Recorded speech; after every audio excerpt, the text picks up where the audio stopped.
I'm going to show you two ways that you can factory reset your Sanyo Roku TV. The first way is we're going to go through the settings, and the second way, you can hard reset it with a button on the back, and I'll show you that in 1 second. But first, let's go into the settings here, and I'll show you how to do it this way first.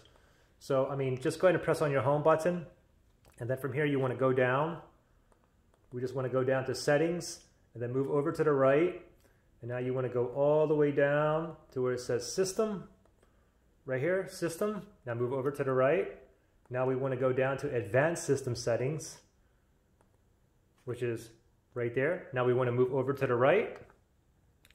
Now it says factory reset. Now we want to move over again to the right. Now it says reset TV audio and picture settings, but we're going to go down here and it says factory reset everything. Once you're going to do this, you will lose everything, all your passwords and all that will be long gone. It'll be, once it's done with the factory reset, it'll be as if you just bought the TV brand new and took it out of the box, and you have to start off with a setting. You got to pick your language, your region, connect your Wi-Fi, and so on. Now from here, if you wanted to go ahead and proceed, you have to look down here, and they give you a code. You can see they gave me a code 2432. So I need to go ahead and input that. As soon as I click on OK, it's going to go ahead and perform a factory reset. Now the second way is, if you look on the back of the TV here, if you look to see where all your ports are, you should go ahead and look around here, and you should see something that says reset. You can see it says reset right there.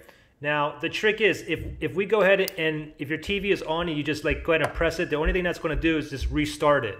What you need to do is have the TV on, and then what you want to do is get like a pen or something and press and hold this button. Do not let go until you see the Sanyo logo appear on the TV, then you can let go, okay? When you press and hold it, you typically have to hold it for like 10 or 15 seconds.